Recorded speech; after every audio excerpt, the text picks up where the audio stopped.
Time to move along, old fella. Oh, hey, I said wake up.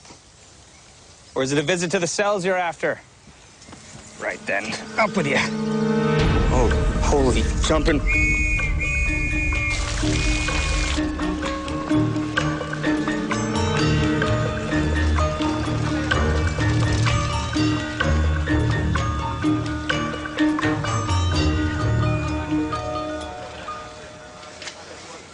Dr. Grace, you're up and about very early. I was doing my morning calisthenics, Detective. Good for the heart and mind. I see. What have you? Stab wound to the abdomen. Judging by the lack of vigor, the victim's been dead for many hours. No sign of a struggle. Very little blood. I don't believe he was killed here. Oh? Who found him? I did, sir. Thought it was a tramp sleeping it off. You might want to talk to this young man. He was here at first light. Bird watcher, of all things. Nigel Barnes, Detective. Good day, Mr. Barnes. I can't say I can be of much help. You didn't see anything out of the ordinary this morning? I didn't. Not many frequent the park at this hour. Actually, as I arrived, I saw a man leaving. He seemed in quite a hurry. Really? Can you describe him? Yes, he had a long coat. Oh, and a beard. That's all I can remember. Birds are more my interest. Thank you, Mr. Barnes. Well dressed? Nothing to identify him. Just this key and pages torn from a book. A novel, it seems. Odd. He appears to have dried blood on his index finger. But very little blood on him or around him. So why would someone kill him and leave his body in a public place? Someone wanted him found. The question is, why?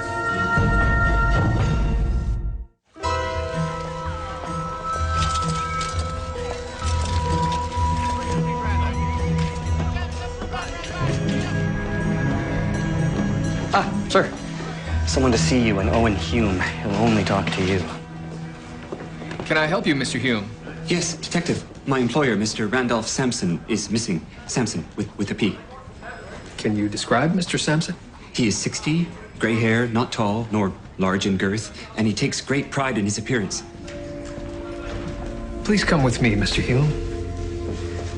When did you last see Mr. Sampson? 2 days ago. He left the office as usual at 6 o'clock. And what does he do? Mr. Sampson is a lawyer.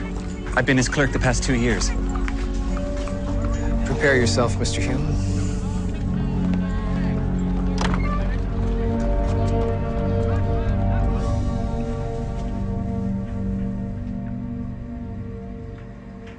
That's him. Poor Mr. Sampson. So this clerk identified the corpse? Yes, sir. A Randolph Sampson. But there was no apparent motive for the murder? No, sir. He seemed an ordinary man with an ordinary life. Any clue what happened? Well, sir, these pages were found on Mr. Sampson's person. They're from a recent novella by Mark Twain. Maybe he liked reading 3 pages at a time. Pages 39, 81, and 146, sir. Oh, I see what you mean. Sir, where is Constable Crabtree? Medical school. Oh, is George considering a career change? That was a joke, sir. Ah, I don't recall you making many of those in the last 12 years, Μέρντοχ. Ah, very good, sir. It was there. Right there. A corpse simply doesn't get up and walk away. No, clearly not, Dr. Dempsey. It must be found with all dispatch. The brain cannot deteriorate. My research grant depends on it. Sir? I'm in the midst of proving a theory. I believe that high intelligence is correlated to a high density of neurons in the brain. The cadaver was an eminent philosopher, a brilliant man. I need to examine his brain. Right. What was the deceased's name, sir? Professor Andrew Richardson. And he, or it, I suppose, arrived here yesterday? Yes. As soon as I was notified of his death, I arranged for the delivery. I've already told you, Constable, it was right here on this table. Dr. Dempsey, may I ask, how do you go about choosing the right brain to cut up? I placed an excruciatingly difficult puzzle in the newspaper. Those who responded correctly were invited to donate their brains to my research. After they died, I assume. Yeah, of course. Only one agreed, Professor Richardson. This was no ordinary cadaver, Constable. No, clearly not. Doctor, do you have a photograph I could use for identification purposes? No, I do not. What the man looked like is irrelevant to me. Just the contents of his skull. So Kathleen King has left us. It would appear so. And the Furious Four? Is now the Terrible Three. And what have we gained? 100 signatures on a petition. Which was ripped up. And a demonstration which, despite the fracas, hardly set the world on fire.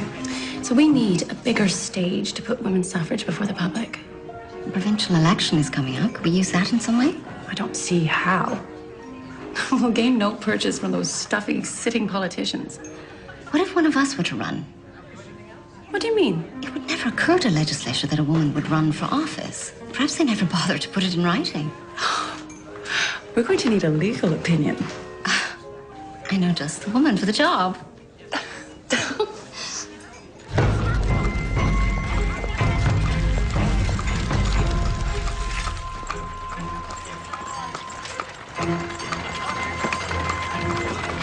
Mrs. Dewar, these pages are from a recent novella by Mark Twain, a double-barreled detective story. I understand your shop is the only one in town that has a copy. Mysteries are my specialty, Detective. The story features Sherlock Holmes. I'm sure you'd find it quite illuminating. It's hot off the press. So you do have a copy? Oh, I did, but it's sold. But I could order you another. Oh, I'm afraid I'm not much of one for novels. Do you know who you sold the book to? It was a regular of mine, Annie Cranston. She works in Minnie's tea room. Quite the reader.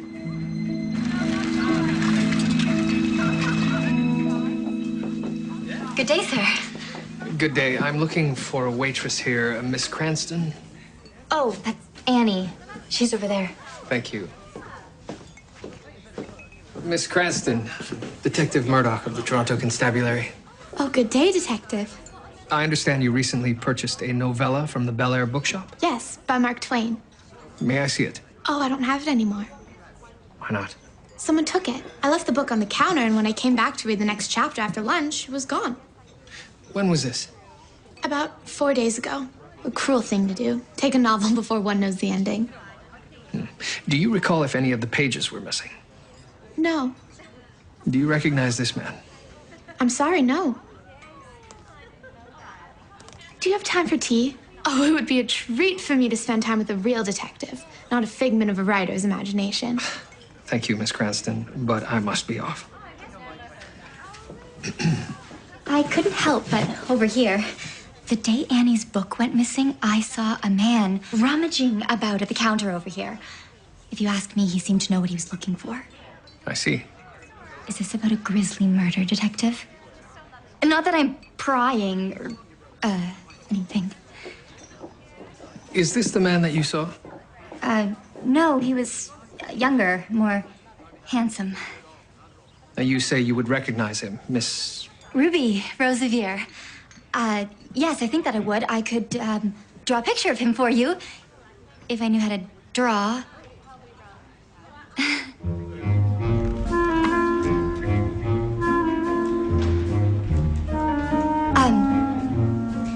His beard was a bit thicker, I think.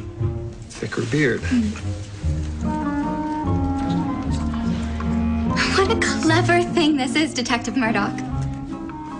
It was your idea, wasn't it? Go on, tell me you invented it. Yes. It can be quite useful. Thicker beard. That's him. That's him? Right then. Miss Rosevier, what was he wearing? He was wearing a long coat. All in all, I think he was quite shifty looking. Shifty.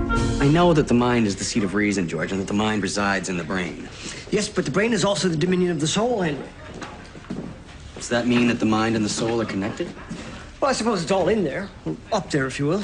So, smarter people with great minds also have larger souls, then? It doesn't seem right they should have both. I do hope that was a help. Yes, Miss Rosevier. Thank you. Oh, it's Ruby to you, Detective.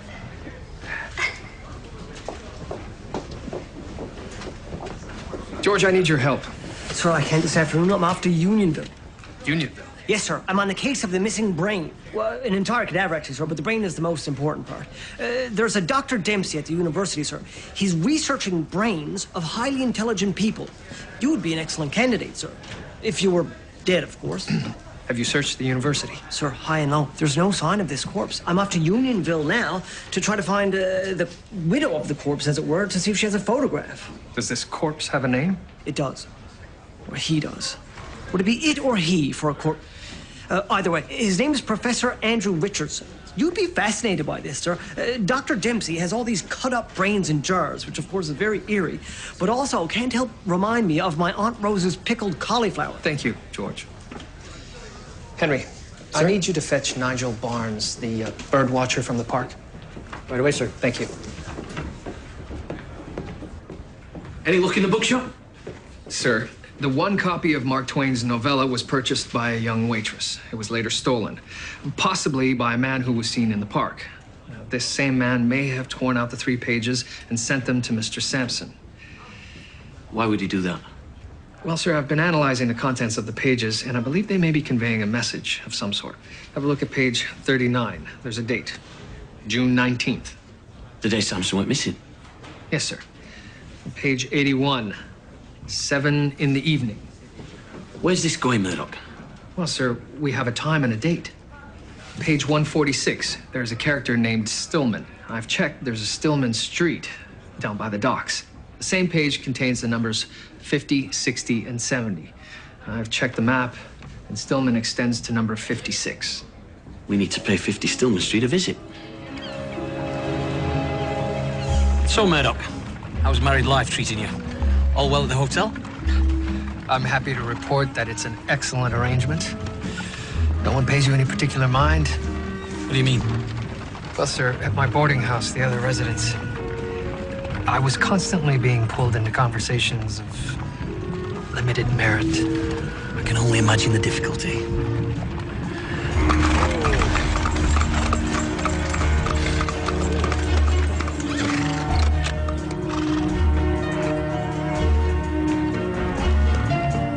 Thank you.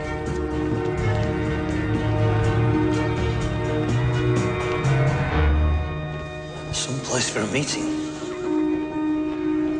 Well, it doesn't look like there's anything here, Murdoch. Sir?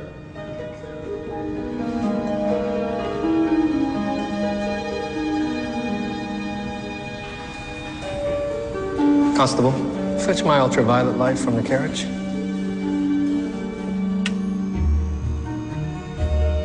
Poor bugger. This must be where he met his end. Lured by the coded message.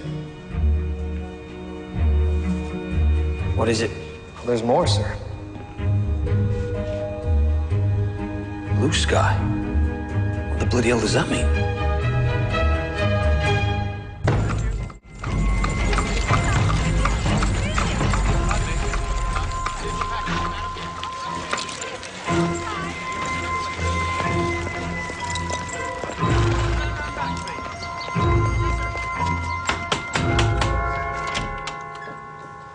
Gentlemen?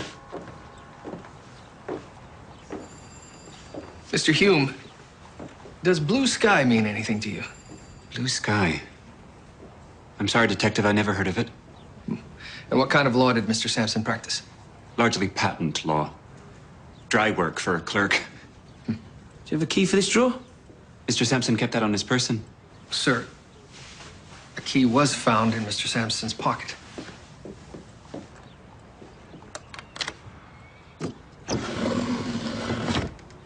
Well, Mr. Bloody Blue Sky.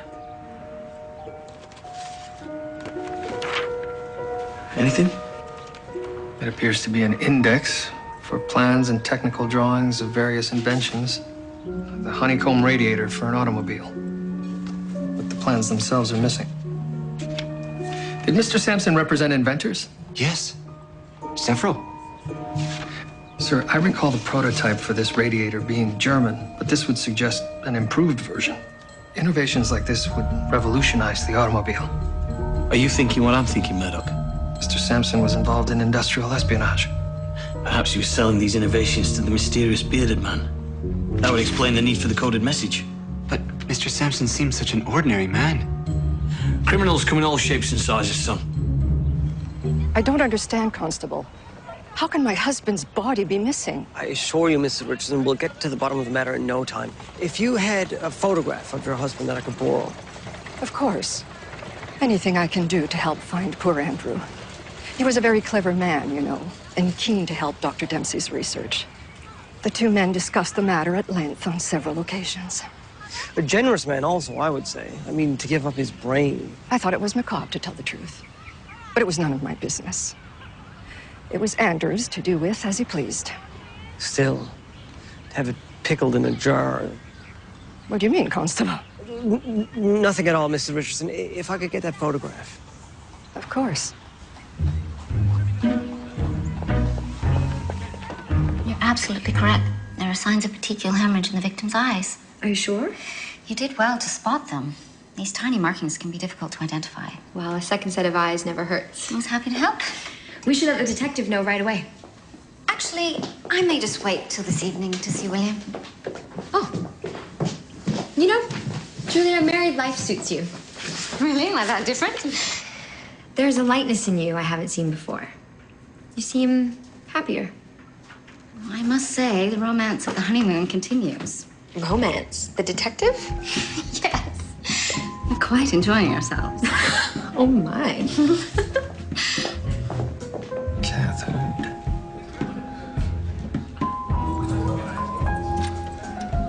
Dr. Grace. Doctor, have you something for me, or is this a social visit? No. I mean, yes. I have a further report on Mr. Sampson. Oh. I now believe he died longer than 24 hours before his body was found. I see. And after a more detailed examination, I can confirm he was indeed stabbed, but stabbed post-mortem.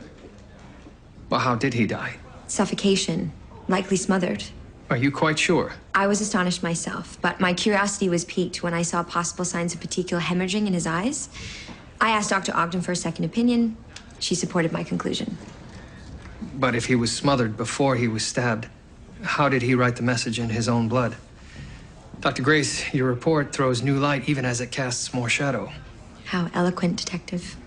Quite a romantic turn of phrase. I'm sorry. Nothing. Sir, you want to see me? Yes, Henry, please bring in Mr. Barnes. Sure.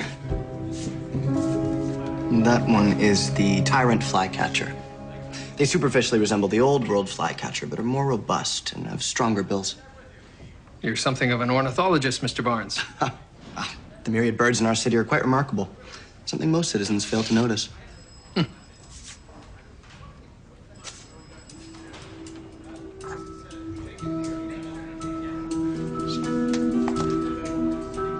That's the man I saw, Detective. Annie Cranston. Who? Thank you, Mr. Barnes. You've been most helpful. I'm most happy to oblige. Hello, ladies. Clara. Thank you for joining us. Thank you for bringing this matter to my attention, Julia. I must say, you have a talent for unconventional thinking. Oh, some would say it's my forte. So what do you think, Clara? Do the election rules prevent a woman from running? Were a woman to be elected, I am sure the doors to Queen's Park would be well and truly barred. However, I can find nothing to say that someone of the female persuasion cannot stand as a candidate. Officially? Officially. Clara, that is fantastic. All we need is a candidate. I nominate Julia. Why me? It could be anyone.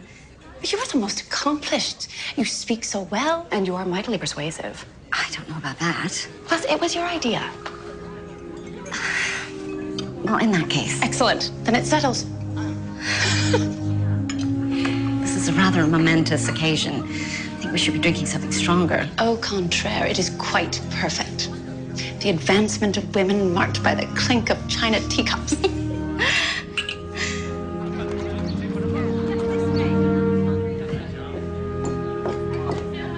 Miss Cranston. Hello, Detective Μέρντοχ.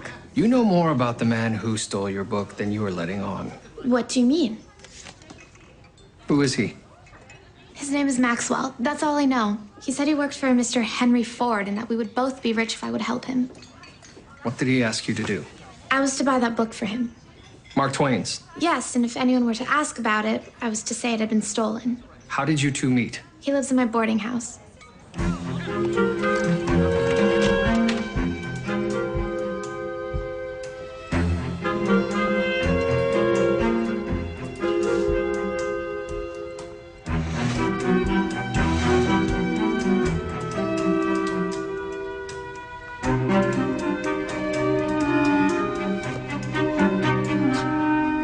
Sir? What is it? The book, complete with the missing pages. Maxwell is our man. We're too late, Murdoch. The landlady said he left for New York City 12 hours ago. No forwarding address. Unfortunate. We can send his photograph to the New York coppers. Oh, cheer up, Murdoch. It's not very often we let a murderer slip our grasp. No, sir, that isn't it. This case, something seems odd. What do you mean? This Maxwell fellow, he looks familiar. George? Sir, I have a photograph of my missing brain. Our two corpses appear to be the same man. Something's fishy. It certainly is. Bring them in, George. All of them. Yes, sir. Who exactly?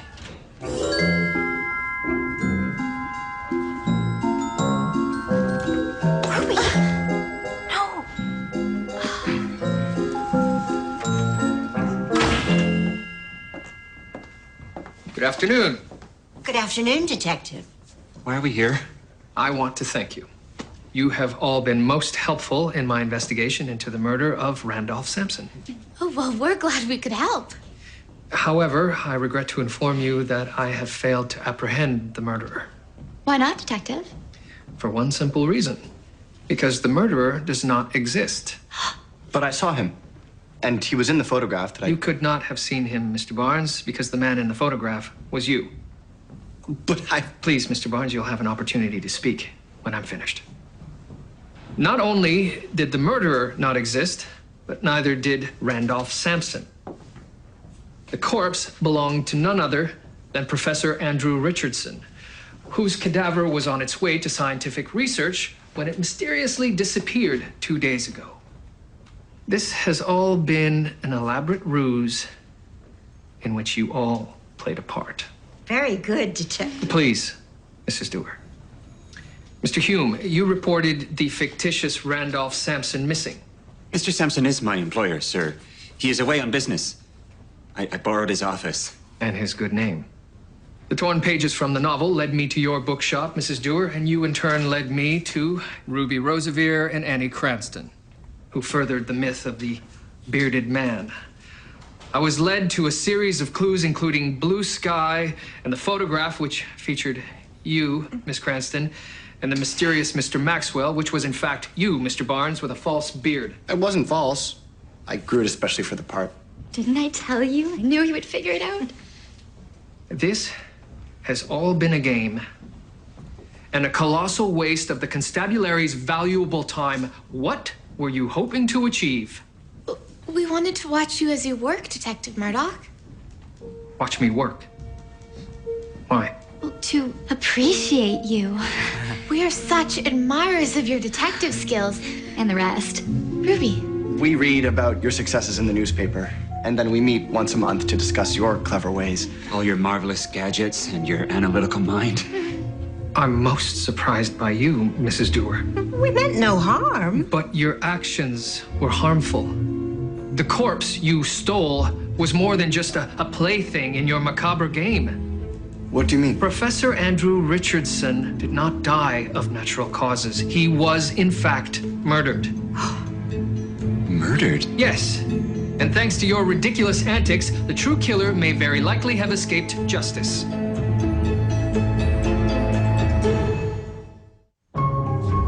How uncanny. We stage a fictional mystery, and the corpse we borrow is actually a murder victim. How did you obtain Mr. Richardson's body? That was my doing. I was a medical student at one time and knew the building well. When we conceived the notion of a murder investigation, I agreed to procure the corpse. And the blood at the crime scene? Pig's blood, sir. My brother works at a slaughterhouse. It's pretty convincing, though, wasn't it? We devised roles in the mystery around our real lives. You concocted a fanciful amusement, which I must now undo to investigate a real murder. Perhaps we could be of assistance. No. Mrs. Dewar has a brilliant mind and an excellent memory. Perhaps she You can help by staying out of my way. I'm of a mind to charge the lot of you. With? Desecration of a human body. If you continue to interfere in this investigation, you will all wind up behind bars. Is that understood? I'm very sorry, Dr. Dempsey. As soon as our investigation is complete, Professor Richardson's body will be transported back to School of Medicine. There's no need. The brain has already deteriorated. My research remains unproven, and my funding soon will be cut off. Who's responsible for stealing the cadaver? A former medical student, I believe, by the name of Nigel Barnes. That ass? He was expelled for hijinks at the school. I cannot believe he would ruin my important research for another ridiculous lark.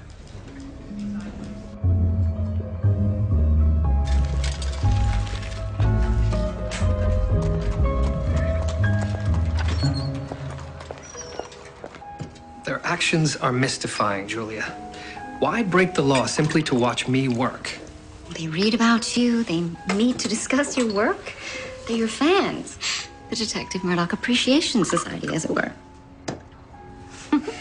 But I'm simply doing my job. Thank you. Shall we? Why follow the activities of a person you don't know? I suspect they feel that they do know you. Perhaps they want to feel part of something greater than themselves. But they seem to have perfectly good lives. Everyone needs a hero, William.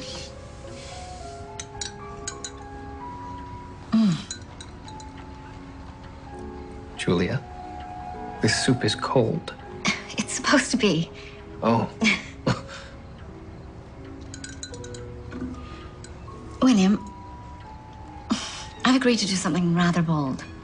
Oh, that would make a change. What is it? How would you feel about my running for provincial parliament? As a candidate. You wouldn't even be able to vote for yourself. And you would have to vote for me. It's highly unorthodox. It certainly would garner a platform. Exactly.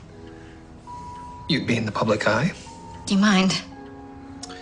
You may even wind up with a few fans of your own. Do we wade through the mess that those idiots created and sort out who murdered Andrew Richardson? Well, sir, we go back to the beginning. Dr. Grace ascertained that Richardson had been smothered to death. Right, smothered, not stabbed. Right.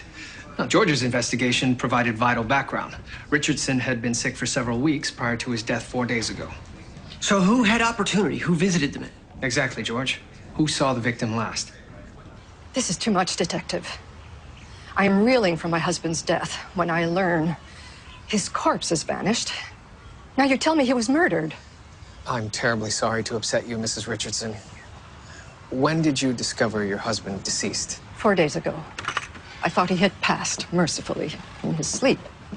Was anyone with him the previous night? My sister Hattie came by every evening. It was something of a ritual. She would bring over chamomile tea, and she and my husband would discuss matters of philosophy. You didn't visit with them? I preferred to take a sleeping draft and go to bed. Did anyone else see the professor the night before he passed? Why do you need to know all this? I already answered the other detective's questions. What other detective? Mr. Hume, you are under arrest for impersonating a police officer. I was just trying to help. Sir, Dr. Grace telephoned if you're needed at the morgue. Thank you, George.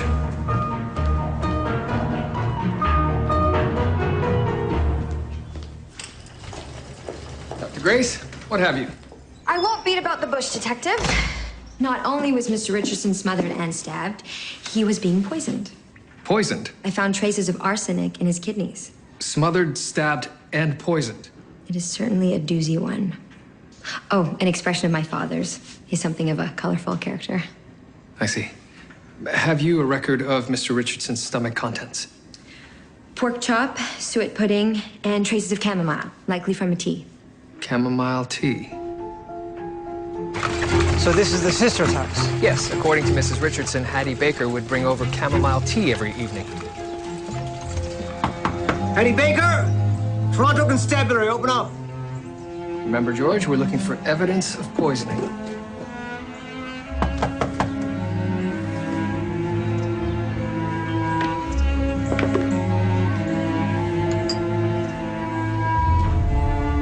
Sir? Was it like this?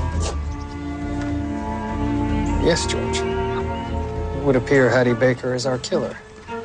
Very good, George. Detective! Detective! Detective, stop! What are are you doing here? You were told to stay away. Hattie Baker is not your murderer. Oh, and what brought you to that conclusion? The victim's wife placed the arsenic in her sister's house. Yes, and we can prove it. We have photographs. But we helped you catch the real murderer.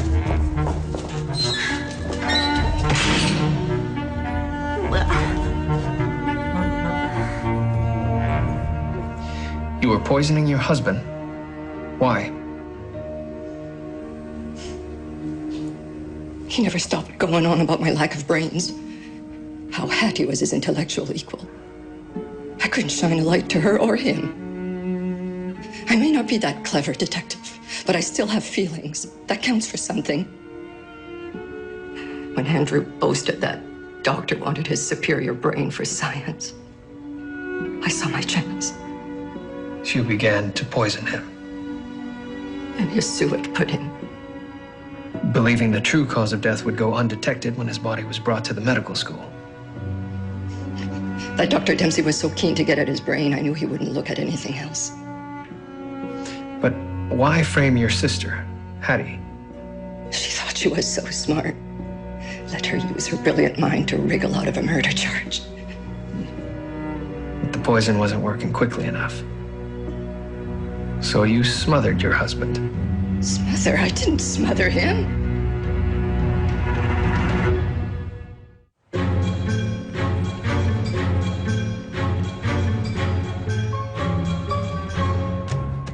We know who stabbed Richardson. We know who poisoned him. But who the bloody hell smothered him?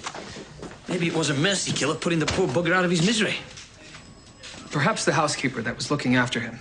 Or Hattie Baker, for that matter. You spoke to both of them, George. Yes, sir. They both swear up and down that Mr. Richardson was still alive when they left the house here. They were sound asleep, but alive.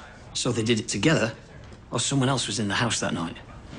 Sirs, when I was in Unionville questioning the women in question, I took the liberty of having a look around. I found a set of footprints near the side of the house. And then in the shed, there was a ladder with some fresh mud on it. I mean, I wonder if somebody could have just climbed up into Mr. Richardson's room in the dead of the night. Very good, George. Mrs. Richardson had taken a sleeping draft. She wouldn't have heard an intruder. But who had motive to kill Mr. Richardson? What about that Dr. Dempsey from the university? What if he killed Richardson to obtain his brain before his research money disappeared? According to the widow, Dempsey had spent some time there at the house with Mr. Richardson. He'd have known the place. So he had motive and opportunity. Impressive plan.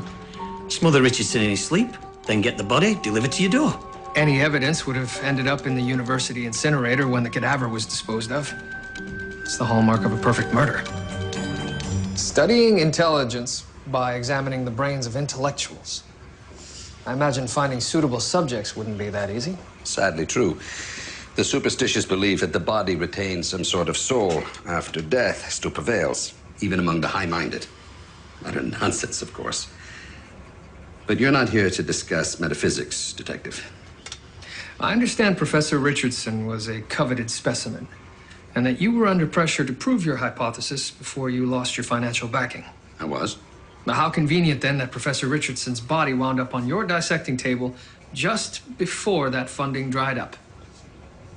Where were you the night that Professor Richardson died, Doctor? What are you suggesting? The professor was murdered. You knew he had been ailing for some time. You simply helped the process along. That is absolutely ridiculous. The circumstances are very compelling, Dr. Dempsey. Get out of my lab, Detective. I have important work to do. Really? I understood that you lost your financial backing along with the professor's brain. Not that it's any concern of yours, but I have another donor of equal intelligence and at an advanced age. The papers will be signed this afternoon. But your funding? It will not be long before my research is again underway.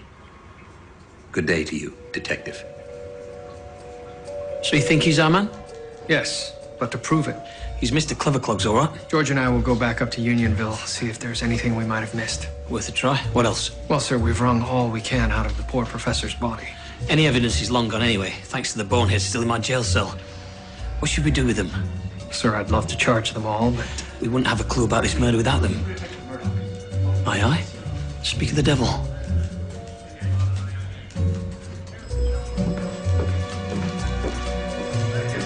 Mr. Barnes, how can I help? Mrs. Dewar, I think she's put herself in harm's way.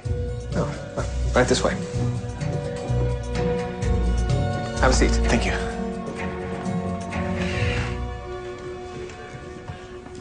What about Mrs. Dewar? We were having tea at the bookshop discussing Mr. Richardson's murder when we hit upon a bizarre, though plausible theory. Which was? Dr. Dempsey, the brain researcher, might be the killer. I talked with friends at the school, and it turns out that Dr. Dempsey was under terrible pressure to prove his neuron thesis. He needed a brain too sweet, so I thought perhaps he took matters into his own hands. Mr. Barnes, what does this have to do with Mrs. Dewar? She has come up with a plan to entrap the doctor. She donated her brain. Yes. The puzzle that Dr. Dempsey placed in the newspaper, she had already completed it, so she took it to the doctor. He, of course, wanted her brain, and she said yes. You were going to lure Dr. Dempsey into trying to kill Mrs. Dewar. Exactly. Catch him red-handed, so to speak. But I started to have second thoughts. I tried talking her out of it, but she wouldn't listen. That's why I came here. George! Sir. Telephone the Faculty of Medicine. I need to speak with Dr. Dempsey urgently. Sir. Mr. Barnes, I believe Mrs. Dewar is due to sign the donor papers today. I tried to dissuade her. Really, I did. I told her it was too risky, but she wouldn't hear it. Why not? Catching the real killer was to be her apology to you, Detective, for interfering the way that we did. Oh, Lord. Sir, Dempsey left the School of Medicine 15 minutes ago. We must leave at once.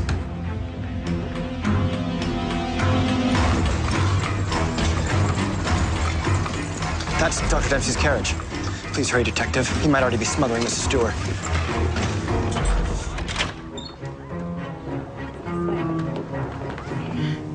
Doctor, step aside. How dare you? I am examining my patient. Are you all right, Mrs. Dewar? Well, I am, now that you and the detective are here. What on earth? Well, well, the murder weapon. That is not mine. Nigel Barnes, you are under arrest for the murder of Andrew Richardson. My goodness! What are you doing? Dempsey is your murderer. So you led me to believe. But you were the killer, Mr. Barnes. Why would you think that? On the way here, you were concerned that Dr. Dempsey was going to smother Mrs. Dewar. So? There's only one way you could have known how Professor Richardson was killed. You did the smothering. But you told us how he died, Detective. You told the whole group. Isn't that right, Mrs. Dewar? As I recall, Detective Μέρντοχ told us that Professor Richardson was murdered, but not how he was murdered. You were upset at the time. You've forgotten. I don't think so, dear. You said so yourself. I have an excellent memory. This is absurd. Honestly, Mr. Barnes, do you really think you could outwit the great Detective Μέρντοχ? Take him away, George. So, Mrs. Dewar, about your brain. Even with this unpleasant incident, I trust our agreement still stands. After your death, of course. I don't see why not. Thank you. And Detective, you'd be an excellent candidate for my study. When the time comes, of course. Use that evidence. So, Doctor, what do you make of the detective's admirers?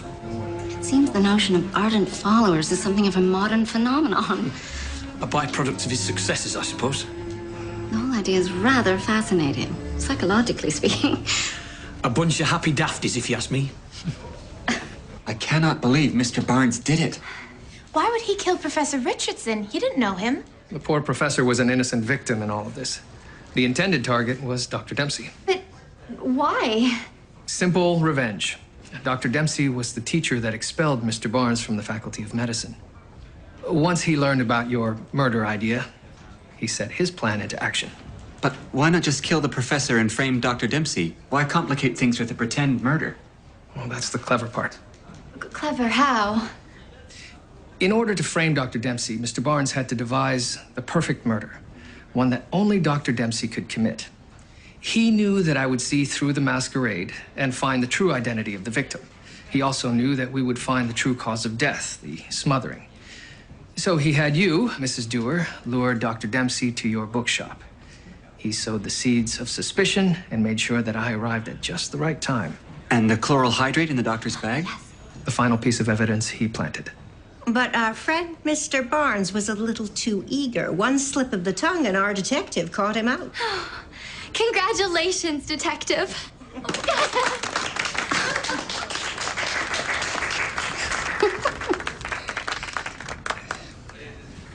May I have your autograph, Detective? All right, Miss Cranston. Well, how about a photograph, Detective?